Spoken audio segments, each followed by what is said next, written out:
Good morning, brothers and sisters. Good to be with you. Pastor Eric, wow, what a brother, huh? What a man with a chest, actually, to quote C.S. Lewis. It's a metaphor. I'm sure he pumps iron, but I meant, spiritually speaking. So thank you, brother. Thank you. So good to meet you guys. These are pretty wild times we're living in. And I wanted to frame some things for us this morning and put it in a larger historical, theological, and salvation history context, if you will. The last 4 years, one of the things I've heard a lot from believers, and I'm sure you've had this thought too, is, what is going on? I don't understand anything anymore, and this is unprecedented. Abortion through point of birth, a ballot initiative in Arizona pushed by the Democrats. Let's just name the political party, although there's lots of weak, wimpy, and woke cowards in the Republican Party as well, and I'll rip them as soon as any time they deserve it.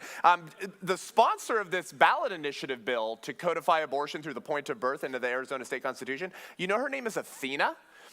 And I was like, that's kind of weird, the weird pagan goddess of war, because it's now will be, unless the people of God move in Arizona, it will be open season on unborn babies once again.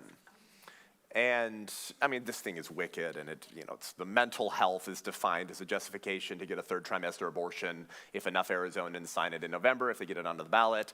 Right now, they're on pace to get twice as many signatures as they need to get it onto the ballot. Oh, by the way, Planned Parenthood is dumping hundreds of thousands of dollars and millions of dollars into codifying abortion through the point of birth into the Arizona State Constitution, and they already did that in Kansas, they already did that in California, they already did that in Washington, they already did that in Ohio, and they already did that in Michigan.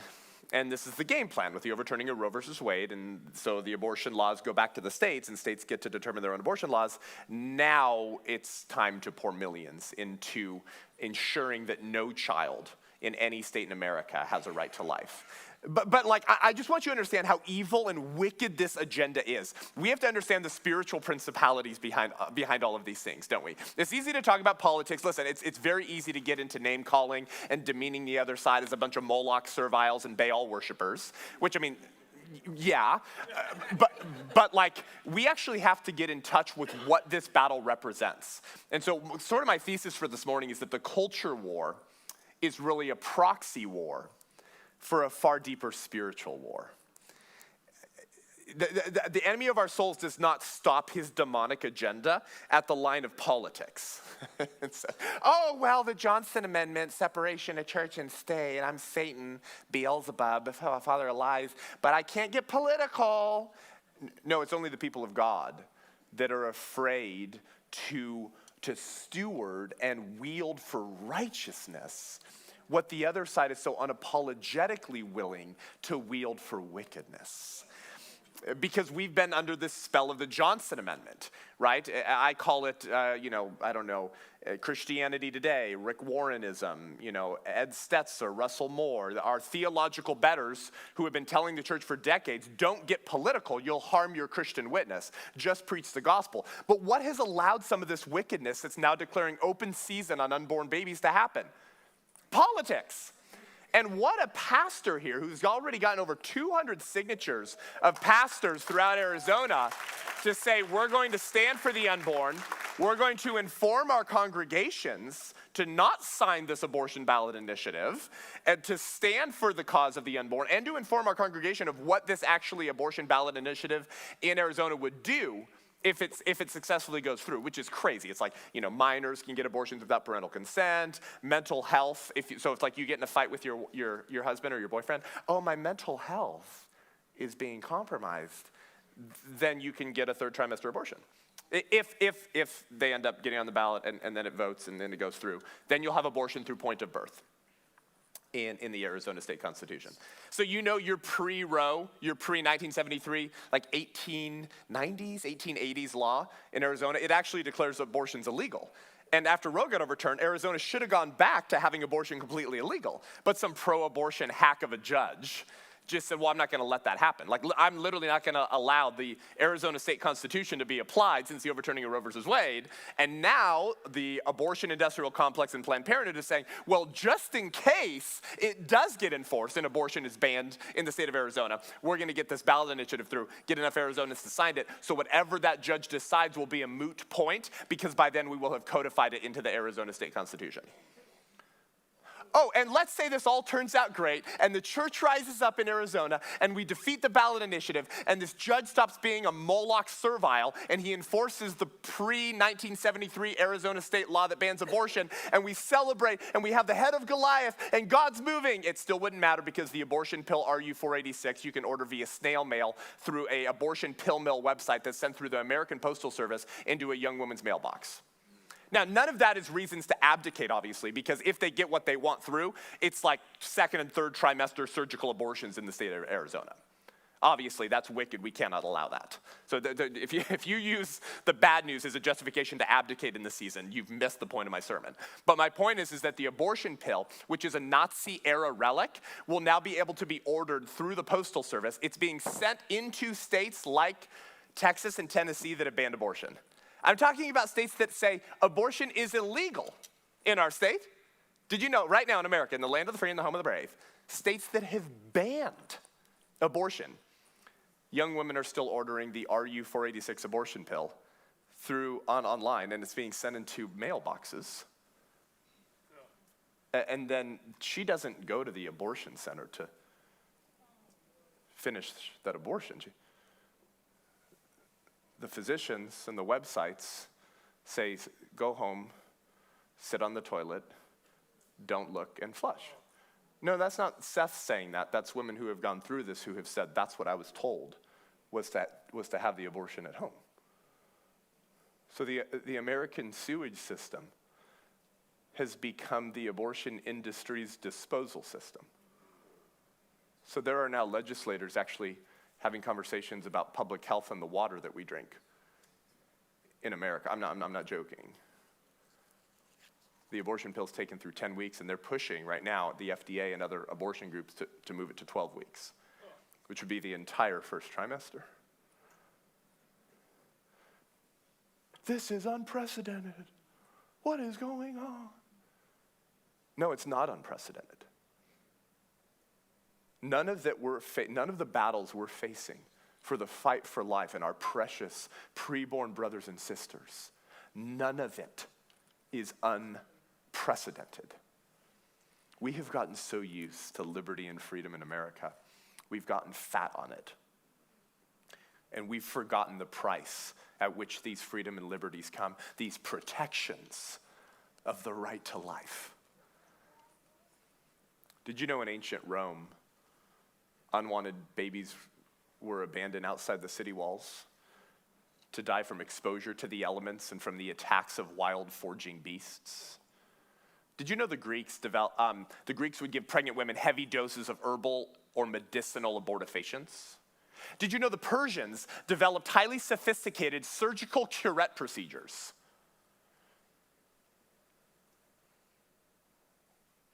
Did you know that the Polynesians subjected their pregnant women to onerous tortures? Their abdomens were beaten with heavy stones, and hot coals were heaped upon their bodies to cause abortions. Did you know the primitive Canaanites threw their children onto great flaming pyres as a sacrifice to their god Moloch? Did you know ancient Hindus and Arabs concocted chemical pessaries, that is early abortifacients, that were pushed or pumped directly into the womb through the birth canal? Oh, and then the Egyptians disposed of their unwanted children, especially little girls, by disemboweling and dismembering them. And their collagen was then ritually harvested for the manufacture of cosmetic creams. The more things change, the more they stay the same. There are cosmetic creams in America today in the 21st century that are made with aborted baby tissue. None of this is unprecedented. The only thing that's unprecedented is the silence and cowardice of the American church. We have forgot our spiritual obligation. We have lost touch with the heritage of our faith, the heritage of Christian resistance. It was Christians who launched all the colleges. There were initially seminaries to educate and mobilize the next generation to be the hands and feet of Jesus, to be ambassadors for Christ. It was the early church who was rescuing abandoned infants because exposure The practice was called exposure. It was when the baby's born and you're like, oh, wrong gender, oh, cleft lip, didn't want that. And they would just abandon babies to die from bad weather or from animals. This was very normal. It was legal. It was entirely respectable. It was assumed that this is what you would do with a child that you did not want. It was Christians, the early church in the first century, that was rescuing abandoned infants, adopting them, and raising them in the admonition of the Lord. So, critical race theory, diversity, equity, inclusion. Yeah, you want to know the first diversity, equity, inclusion? It was the early church becoming racially diverse because they were rescuing abandoned babies and raising them in the church as their own. It was Christians who started passing laws to protect both unborn and born babies who had no right to life, legally or culturally. Oh yeah, remember when men could beat their wives because women they weren't treated as full individuals? It was Christians who were passing laws to protect women. The only thing that's unprecedented is not the evil we're seeing, it's the silence of the church, who has walked away from their spiritual obligation to be salt and light.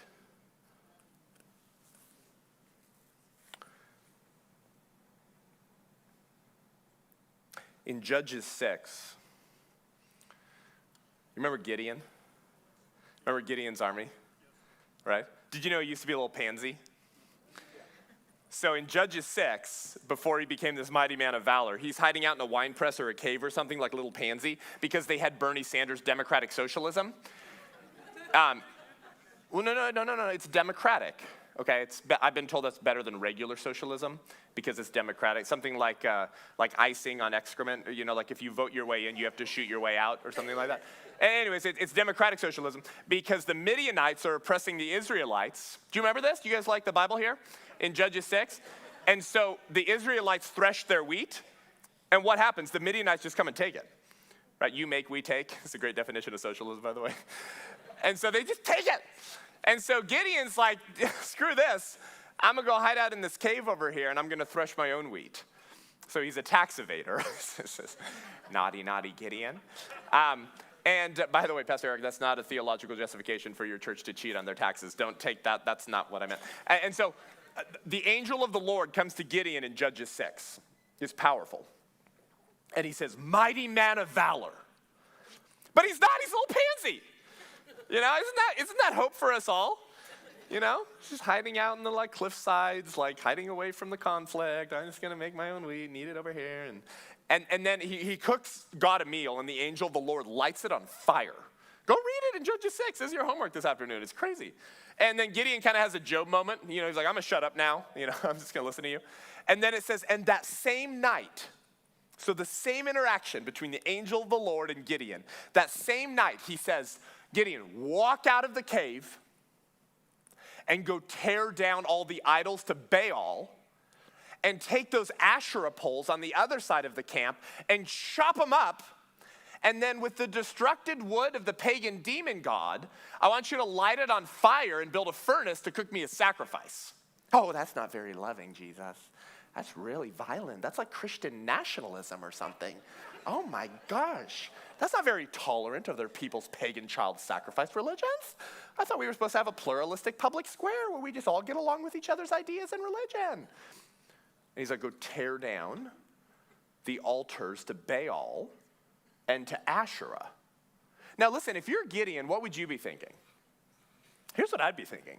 If the angel of the Lord came to me in a cave as I'm hiding out like a little pansy because I'm being oppressed by a foreign people group because of my idolatry and refusal to obey God, and so I've been given over to be ruled by those who hate me, and then the angel of the Lord comes in, I'd be like, oh, God's back, baby. It's time to make some Midianites' heads roll. Right? It's like, where have you been, God? Our grandpapas told us that you were the God that brought us up out of Egypt, that you deliver us from the hand of the oppressor, that we were your special chosen people. Where's the milk and honey? Where's this promised land? You've abandoned us. But then the angel of the Lord shows up. And I'd be like, oh, time to bring back the theocracy, baby. Is that where the angel of the Lord starts? Does he start there? Does he start with go kill the people group? No. Judgment begins in the house of the Lord. I told you to stop killing my babies. I told you to stop passing them through the fire. I told you I was bringing the Savior of the world through your lineage. It's very interesting because with Moloch, they would also sacrifice babies to Baal. Well, who is Asherah? Astaroth, the Asherah poles. It's the goddess of sex. And they would worship Asherah through orgies and unbridled sexual expression, sexual liberation. So weird sex stuff and baby killing sounds like the West today. What are the two pagan gods of our culture today? If not weird sex stuff and killing children. And of course, if they don't get them in the womb, they will get them outside of the womb. Did you know that Planned Parenthood, yes, the largest abortion provider in the world, is also the largest provider of that pornographic comprehensive sexuality education, comprehensive sex ed, CSE, in America's public schools? Wait, who sees it? How is it that the largest abortion provider in the world, child sacrifice, Baal, is also the largest provider of the pornographic comprehensive sexuality education in America's public schools that's bringing all those mama bears and papa bears to school board meetings? Am I the only one that's seen that? Okay, thank you. It's like a grassroots Tea Party level revolution happening the last 3 years. Like parents lined up in like the hundreds outside of school board meetings. And what are they usually angry about?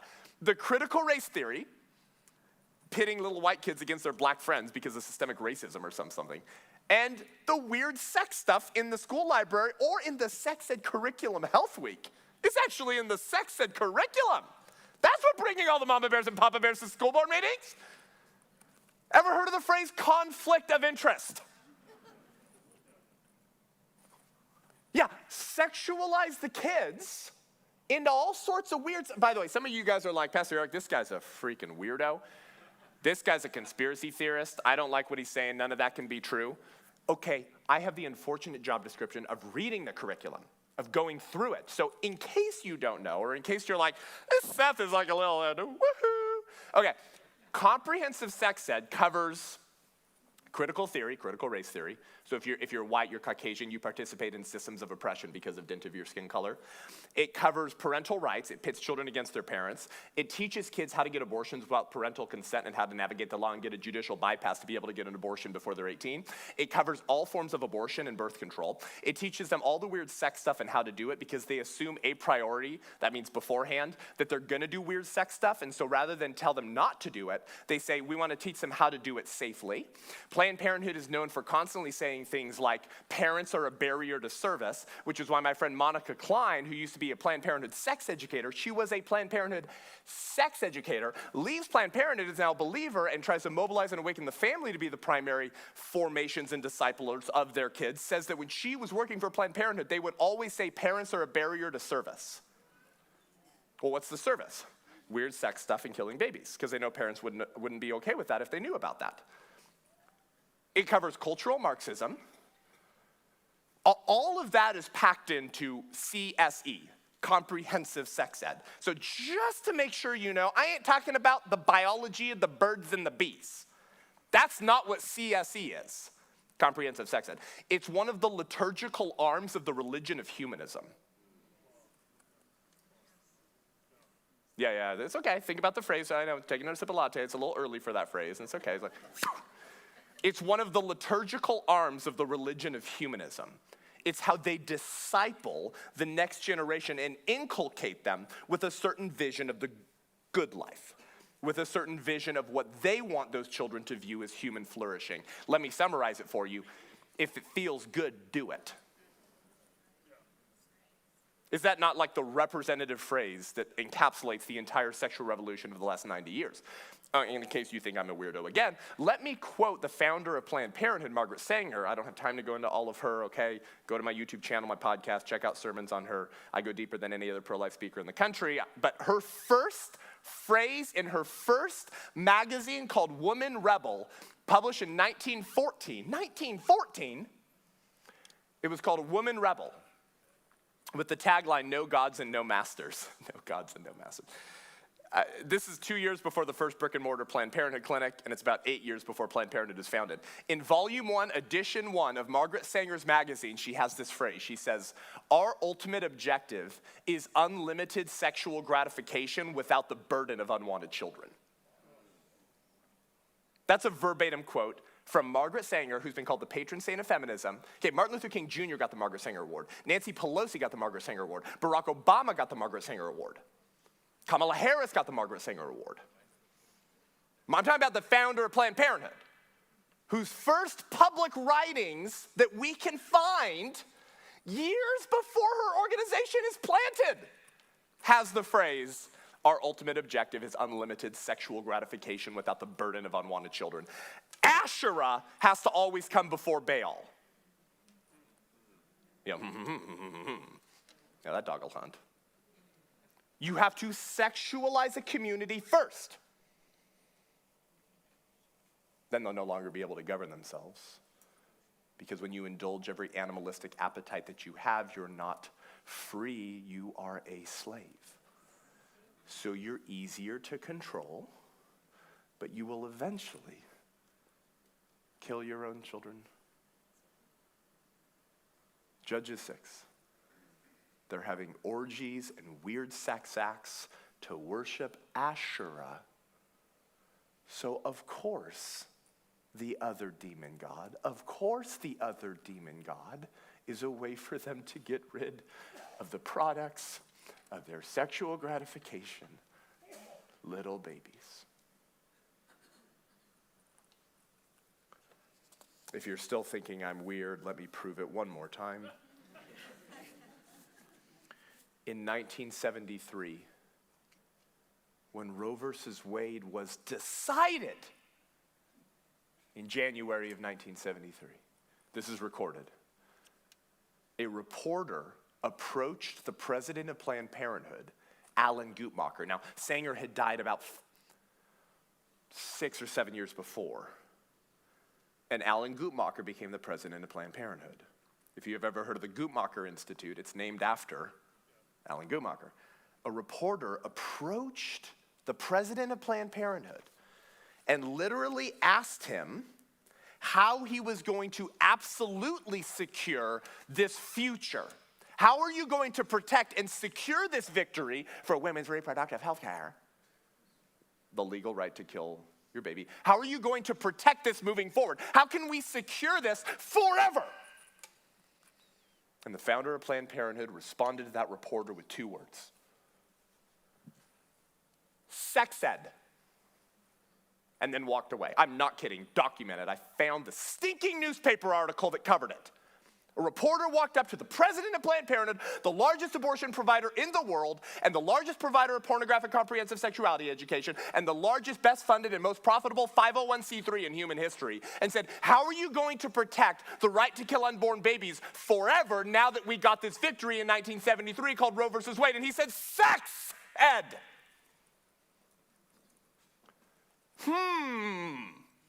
I wonder why. Because if you can sexualize the next generation and convince them to indulge whatever appetites and drives that they have, well, then they know where to go when they find themselves with an unwanted baby. You see, sex ed is their sales funnel, abortion is their product, and your children are their prospects. Conflict of interest. Asherah has to come before Baal. As it was in Judges 6, so it is today. There's nothing new under the sun. The culture war was really a proxy war for a far deeper spiritual war. So 4 months later, in May of 1973, within months of Roe versus Wade, on May 3rd, 1973, in the Washington Star, the president of Planned Parenthood confirmed what he meant again and said the answer to winning the battle for elective abortion once and for all is sex education. So Planned Parenthood founded SIECUS, called the Sexuality Information Education Council of the United States. SIECUS was the first group to start designing comprehensive sex ed.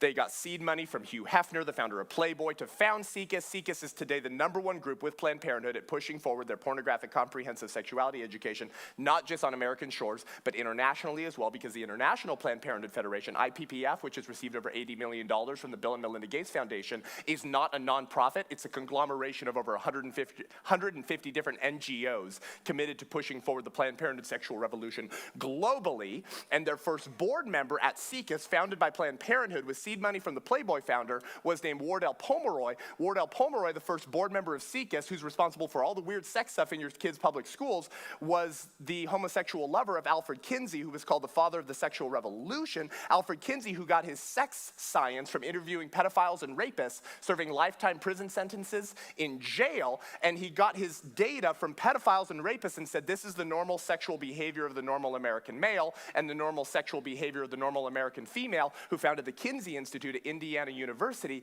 And Wardell Pomeroy, one of Kinsey's many gay lovers, became the first board member of SIECUS, founded by Planned Parenthood with seed money from Hugh Hefner. And Wardell Pomeroy told Time magazine in a 1980 interview called Attacking the Last Taboo, here's what he said: incest between children and adults can sometimes be beneficial. So you're not a kooky conspiracy theorist if you think, Seth, sometimes I just feel like they want to diddle the kids and incite children to a sexual frenzy. Seth, sometimes I feel like last summer when the UN lowered the age of consent to 11 or 10, and they said, while it might not be recognized legally as the age of consent, consent can still be given between children and adults, even if it's not recognized legally. Seth, sometimes I feel like they just want to make adult-child sex normal, and yeah, it's okay to feel that way because I gave you a little sliver of the history behind these ideas. Why is it that the largest abortion provider in the world, who's now dumping millions into Arizona to codify abortion through the point of birth into the Arizona state constitution, is also the largest provider of pornographic comprehensive sex ed in America's public schools? I wonder why. Judges 6, all over again. And yet God shows his high kingdom priorities by saying, judgment begins in the house of the Lord. Go tear down the altars. Rip it all down. Then we'll talk. You see, it's almost like God began with the Israelites' abortions before he began with anything else. I'm not here this morning to tell you that if God's called you to other justice issues, that you need to abandon those and make the total abolition of abortion your personal calling, though we should all be doing something, amen. But what I am trying to tell you is that while many issues are important, they don't all carry the same moral and spiritual weight. Yes, loving the poor and feeding the poor and loving widows is not just important. We've been commanded to do it as Christians. But it's not legal to round up the widow and murder her. It's not legal to round up the homeless and assassinate them. But it is legal to round up our preborn brothers and sisters created in the image of God and rip them limb to limb and harvest their organs to create humanized rats at the NIH and the CDC and the University of Pittsburgh, which was funded by the director of the NIH, Francis Collins, who was Anthony Fauci's boss, and scalp third trimester children to create humanized rats or humanized mice to perform weird Joseph Mengele experiments to find solutions to staph infections and other diseases. That's all Freedom of Information Act. I can prove all of that with photos. That's actually more serious. It doesn't mean that we walk away from the poor and the widow and the orphan, but it's not legal to kill those people. It is legal to kill babies in the womb. That makes it more dominant. It makes it more pressing. It makes the need more important right now. And that's where God begins in Judges 6. So the Midianites and the Israelites wake up the next morning. And they say, you tore down our pagan demon gods. Where did our altars go? and they say, hey, Joash, Gideon's father, your son Gideon did this.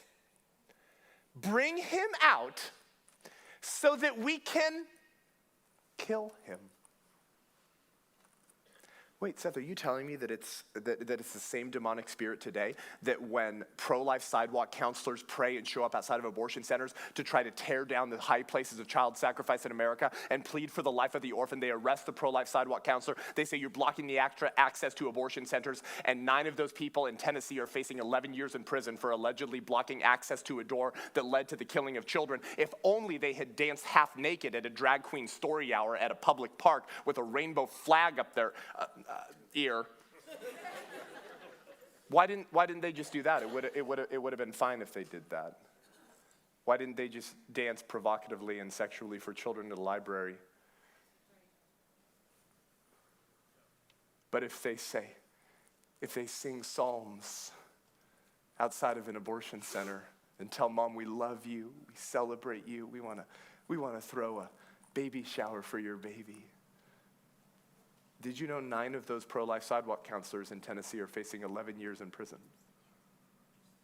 Do you understand what I'm telling you this morning? It's the same demonic spirit that comes for those standing against the high places of child sacrifice, trying to save the babies. And they will come for you as well.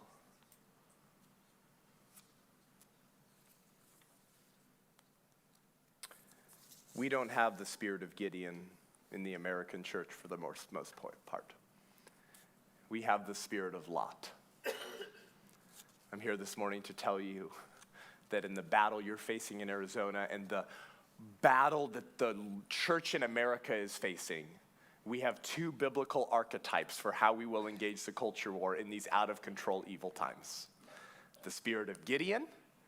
You can be a little pansy, and then you can walk out of your comfortable caves and start tearing down every high place of child sacrifice. By the way, I keep using that phrase. If you're like, what is he talking about? High places in the Old Testament were literal high places where pagan idolatry and worship would happen. It's where they would worship Asherah. It's where they would worship Moloch and Baal. It's referred to as the high places.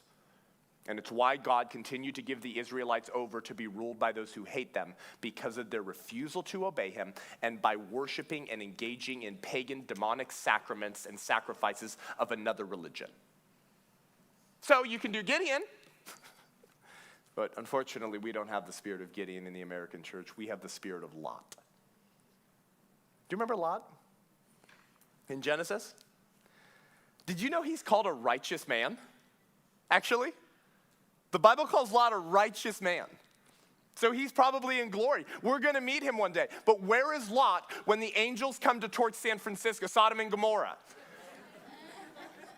Sorry, it's Freudian slip. It's when you say one thing but mean your mother. So the angels come to torch Sodom. And Lot is at the city gates. He's the Christian influencer of his day. He had the blue verified check mark on Twitter way before Elon Musk bought X. You know what I'm saying? You don't put someone to welcome every foreigner into their land unless he's a respected, influential member of the city and community. And so he takes the angels to his house. Do you remember? And then it says, men from all parts of the city. That's what the Bible says. Men from all parts of the city came to Lot's house. So every part of culture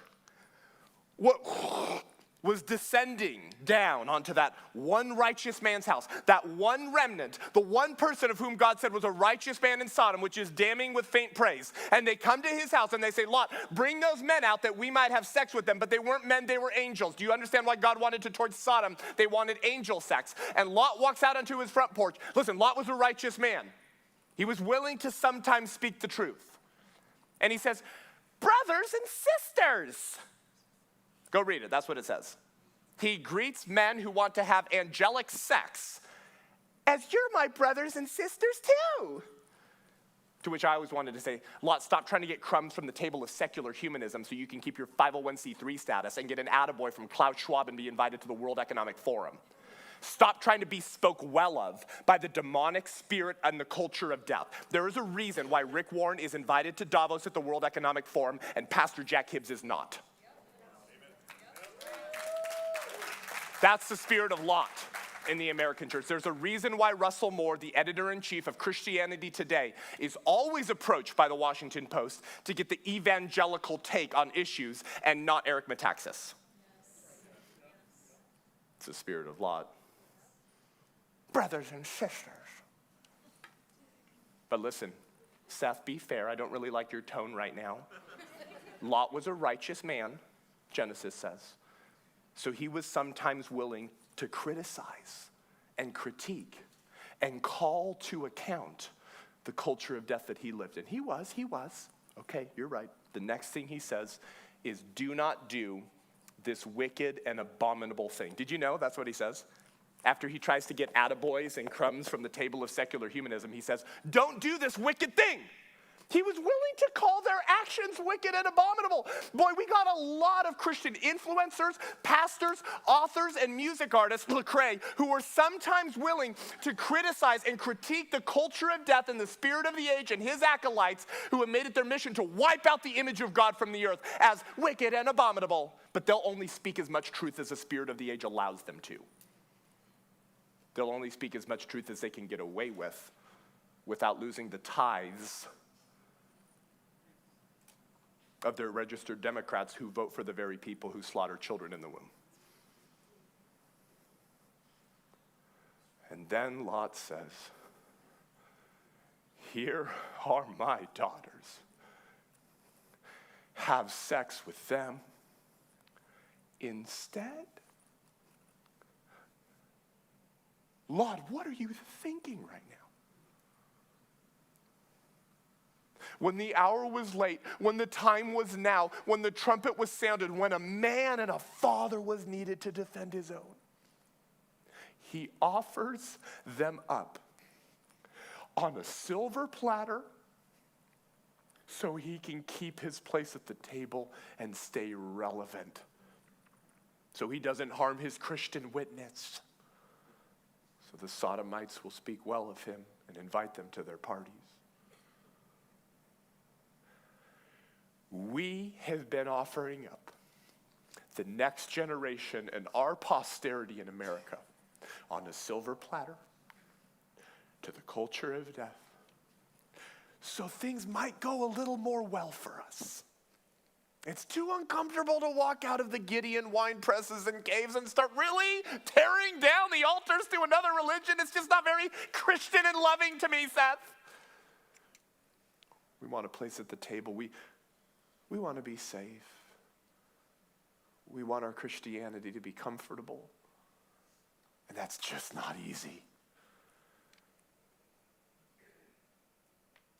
So, Lot was saved, but he wasn't salty.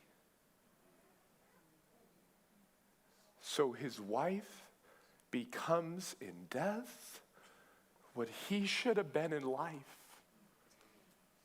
A pillar of salt. What is salt supposed to do biblically? Conserve and preserve something.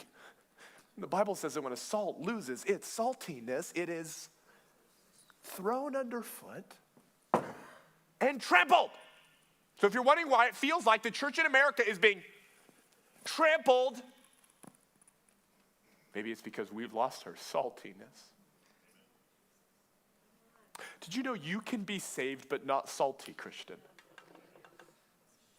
Lot is a righteous man. So he's in glory. But what is going to be his story at the marriage supper of the Lamb? What will be Lot's story at the marriage supper of the Lamb? I gave my daughters to be raped by a mob, and God forgave me by grace and grace alone. What's going to be your story at the marriage supper of the Lamb? Oh, what a story to tell. Oh, gosh. I offered up my posterity. I sacrificed them to remain relevant. What's going to be the story of Pastor Eric, of Charlie Kirk, of Eric Metaxas, of Dietrich Bonhoeffer, of William Wilberforce, of Corrie ten Boom, of Eric Little? And you know what? the thousands of unnamed brothers and sisters who have for decades been laboring for the cause of the orphan, the widow, and the preborn, and have never been celebrated or given awards, but they were faithful nonetheless, and their crowns and gems on their crowns will probably outnumber every single one of ours. What's going to be your story at the marriage supper of the Lamb? Lot or Gideon, two examples, two archetypes for how those people engage their culture of death with weird sex stuff and child sacrifice. Which way, Christian man? Which way, Christian woman? Lot or Gideon? Even if this amendment passes, abortion's codified through the point of birth into the Arizona State Constitution, God help us. Even if that happens, your responsibility has not changed, Christian. You are to seek righteousness, demand the welfare of the city where you are in exile, for in her welfare you will find your welfare, Jeremiah, and you are to be obedient, for it is far better than sacrifice. So there's this guy named Dietrich Bonhoeffer. And my friend Eric Metaxas has written a book about. Talked about his story in his new book, Letter to the American Church, which is now a film that I was honored to be in that you should watch.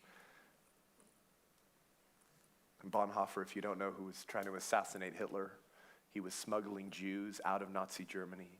He had an underground seminary operating illegally where he was discipling the next generation to be salt and light. He ends up being hung naked at Flossenburg prison on April 15th, 1945, his final words were, "This is the end for me, the beginning of life." Well, his best friend, Eberhard Bethge, and the first biographer of Bonhoeffer, meaning if you want to read the first biography ever written by Bonhoeffer, it was written by Eberhard Bethge, Bonhoeffer's best friend and a member of the Confessing Church in Nazi Germany. And as we begin to land the plane this morning, I want to read this to you because it fundamentally changed my life and how I view the culture of death and the role of the church in America in the 21st century when I read his book on Bonhoeffer at 20 years old, 12 years ago. Here's what he says. Here's what Bonhoeffer's best friend says after Bonhoeffer's death about what he learned from Bonhoeffer. He says, Bonhoeffer introduced us in 1935 to the problem of what we today call political resistance. You see, the levels of confession. By confession, he means proclamation, okay? He doesn't mean confessing sins. He means to proclaim, to speak, to declare. The levels of confession and resistance could no longer be kept neatly apart. The escalating persecution of the Jews generated an increasingly intolerable situation, especially for Bonhoeffer himself. We now realized, who? The Confessing Church. We now realize that mere proclamation, mere confession, no matter how courageous, inescapably meant complicity with the murderers.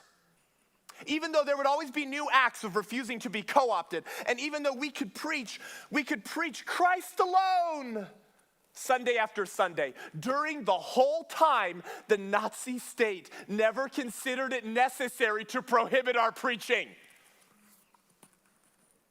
Why should it?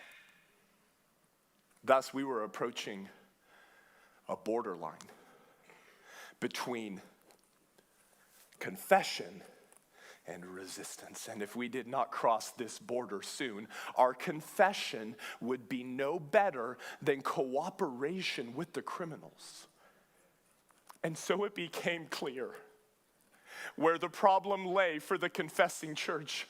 We were resisting by way of confession, but we were not confessing by way of resistance. Oh my gosh, that'll preach. Bonhoeffer's best friend and his first biographer. We were proving our resistance to the culture of death that was genociding Jews, gypsies, homosexuals, and the mentally and physically disabled. We were proving that resistance through words. Lot do not do this wicked and abominable thing.